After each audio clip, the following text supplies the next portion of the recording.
हर हर महादेव। तो आज हम बनाएंगे कि शिवलिंग पर वीडियो बनाएंगे। हमारे साथ है राकेश जी मिश्र जानकी, ये बहुत ही अच्छे संस्कृत के मास्टर भी है और कथावाचक भी है और पंडित जी भी है, बहुत अच्छा ये ज्ञान देते हैं। तो इनसे जानकारी लेंगे आज कि घर में शिवलिंग होना चाहिए या नहीं होना चाहिए। कई लोग बोलते हैं घर में शिवलिंग नहीं रखते हैं, शिव भगवान है जो भूतों के भूत होते हैं वो होते हैं। तो इनसे इसी वीडियो में हम जानकारी लेंगे, आप वीडियो में बने रहे और पूरा वीडियो देखें। हम इनसे बात करेंगे कि क्या क्या होता है, शिवलिंग की कैसे पूजा की जाती है, घर में रखेंगे उसका क्या नियम होता है, उसकी कैसे पालना करनी चाहिए। तो जय श्री श्याम। जय श्री श्याम।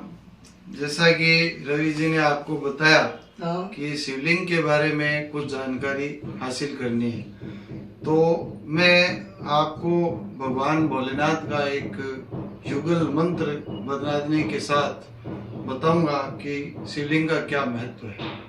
कपूर गौरम करुणावतारम संसार सारम भुजगेंद्र हारम सदा वसंतम हृदयार विंदे भवम भवानी सहितम। ये भगवान शिव और पार्वती का युगल मंत्र है। लोग इसको आरती के मंत्र के नाम से जानते हैं। ठीक है, आरती के मंत्र के रूप में जानते होंगे, लेकिन आज आप ये जान ले कि ये भगवान शिव और माता पार्वती का युगल मंत्र है। अब इसमें आपको बताते हैं कि क्या घर में शिवलिंग होना चाहिए कि नहीं होना चाहिए। इस विषय में गुरुदेव, जैसे मेरी पूजा पाठ की दुकान है मार्केट के अंदर, तो लेडीज आती है, लुगाई आती है, भोली भाली, आज की जनता को पता नहीं होता, वो बड़ा भी शिवलिंग ले लेते हैं और मुझसे पूछते हैं। तो मैंने सोचा कि एक वीडियो ही बना दिया जाए और उसके माध्यम से पब्लिक को भी बता दिया जाए।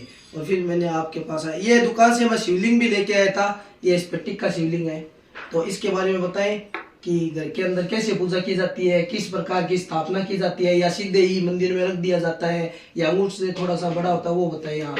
और किस प्रकार से स्थापना कर सकते हैं, या पंडित जी को बुलाना चाहिए या नहीं बुलाना चाहिए, वो बता दीजिए आप। बहुत ही अच्छा प्रश्न है, सुंदर विचार है आपके कि घरों में शिवलिंग रखना चाहिए कि नहीं रखना चाहिए। पहले इस विषय में मैं आपको स्पष्ट कर देता हूँ, क्योंकि गुरुदेव हम रख तो लेते हैं लेकिन फिर इनकी पूजा नहीं होती है। भोलेनाथ तो चलो फिर भी भोले हैं, वो फिर दोस्त तो लग ही जाता है ना। बिल्कुल, हम घर में रख लेते हैं, कैसे भी हाथ लग जाते हैं। सुबह शाम पूजा किस प्रकार करनी चाहिए। अब हम शिवालय जाते हैं, शिवालय में तो पता है आपको, कभी भी चला जाए कोई दिक्कत नहीं है, नहा धो के जाना चाहिए। घर में रखते हैं, उनकी पूरी पालना नहीं होती है, तो उसमें दोष शिव जी प्रसन्न होने के लिए दोष ज्यादा लग जाता है। इसीलिए ये वीडियो बनाने का माध्यम यही है, तभी पूछ रहा हूँ। बिल्कुल सही कह रहे हैं आप कि घर में शिवलिंग रखना चाहिए कि नहीं रखना चाहिए। घर में शिवलिंग उन्हीं व्यक्तियों को रखना चाहिए जो भगवान शंकर की नित्य पूजा कर सके। ऐसा नहीं हो कि एक दिन भी जल न चढ़े।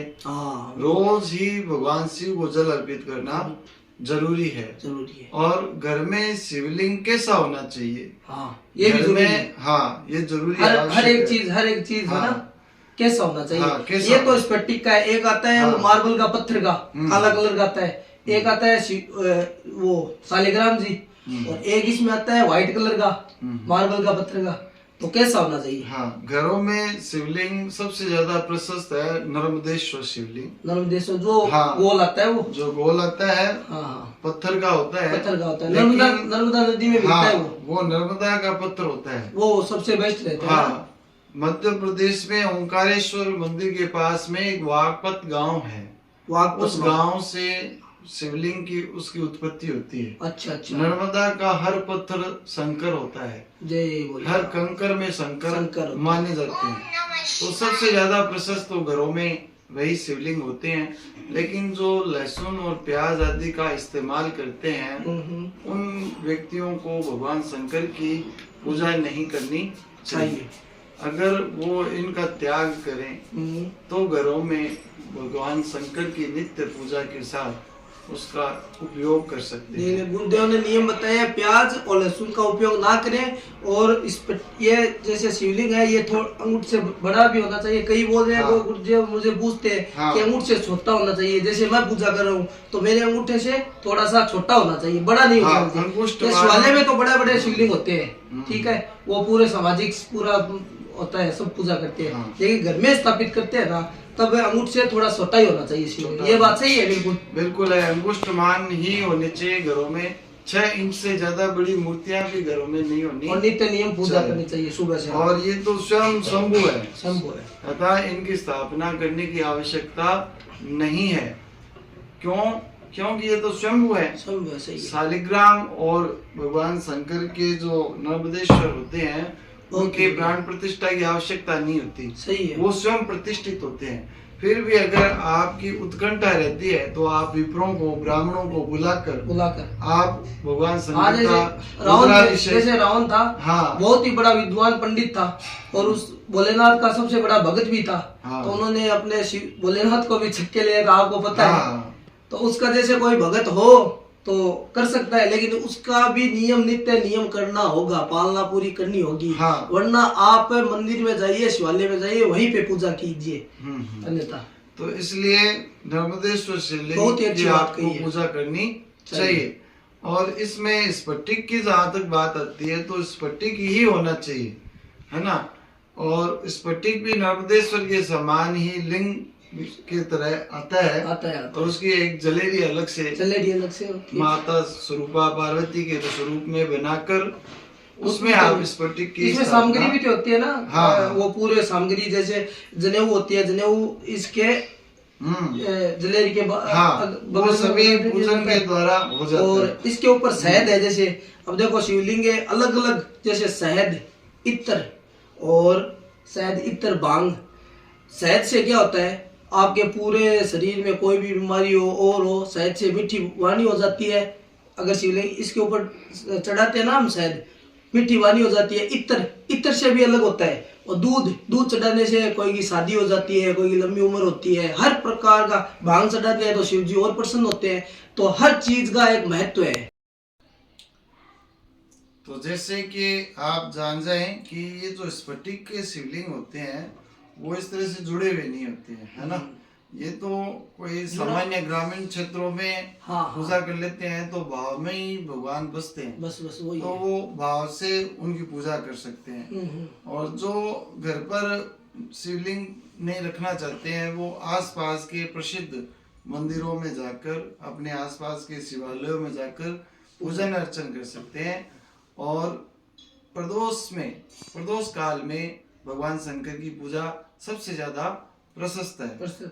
और इस विषय में मैं आपको रोशनी ये डालूंगा कि जिनको पितृ आदि दोष है, काल सर्प आदि दोष हैं, वो सोमवती अमावस्या आने वाली है और सोमवती अमावस्या के दिन वो पितरों के निमित्त अन्नदान करें और भगवान शंकर की पूजा करें, तन और मन धन से करेंगे तो सुबह राहु काल वेला में, राहु काल सर्प दोष के लिए विशेष बना होता है, उसी में पूजन करना चाहिए, तभी काल सर्प दोष की निवृत्ति होती है। बहुत बड़ी बात कही और है।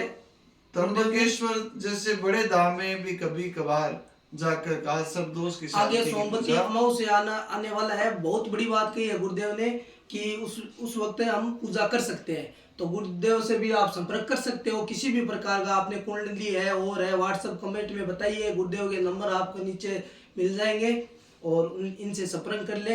ये आपको बता देंगे कैसे विधि है, किस प्रकार से करना चाहिए, किस प्रकार से नहीं करना चाहिए, कौन सा वादा आ रही है आपको, वो सब सिस्टम आप गुरुदेव बता देंगे। और मैं आपको हिंदू नववर्ष की बहुत बहुत शुभकामनाएं देता हूँ। और मंगलवार को हमारे 9 तारीख को हिंदू नववर्ष आ जाएगा और माता रानी के चैत्र मास के वसंतीय नवरात्र भी प्रारंभ हो जाएंगे। और उसी में एक हमारा सबसे बड़ा जो पर्व है रामनवमी, भगवान श्री राम का जन्मोत्सव उस समय मनाया जाएगा। तो सभी को कोटि कोटि रामनवमी की हार्दिक शुभकामनाएं। और इसके पश्चात पूर्णिमा के दिन भगवान ये हनुमान जी महाराज का जन्मोत्सव आएगा, उसके लिए भी आपको बहुत बहुत शुभकामनाएं। जय श्री राम, जय श्री राम, जय श्री श्याम। और इसी प्रकार में कोई भी अगर आपको कुछ पूछना हो तो कमेंट में, वीडियो में कमेंट कर दीजिए, गुरुदेव से संपर्क कर लीजिए। नवरात्र में किस प्रकार की पूजा करनी चाहिए, घर में कितने दिन स्थापना करनी चाहिए, किस प्रकार से वापिस वो नौरते उठते हैं, किस प्रकार से पूजा करनी चाहिए, टोटल बता देंगे। ठीक है गुरुदेव, वीडियो ज़्यादा लंबा हो जाएगा इसीलिए, वरना हम 1-1.5 घंटे का वीडियो, गुरुदेव से तो बातें करते रहिए, कोई दिक्कत नहीं है, वीडियो बहुत लंबा हो जाएगा। तो अपनी आप पर्सनल बातें करिए, गुरुदेव के नीचे नंबर मैं दे दूंगा, पर्सनल बातें कितनी भी करिए, ठीक है, सब जानकारी दे देंगे। बहुत अच्छे, बहुत ही स्वभाव, बहुत ही बढ़िया आदमी है ये। जय श्री श्याम गुरुदेव, जय श्री श्याम, जय श्री श्याम भक्तों, जय श्री श्याम।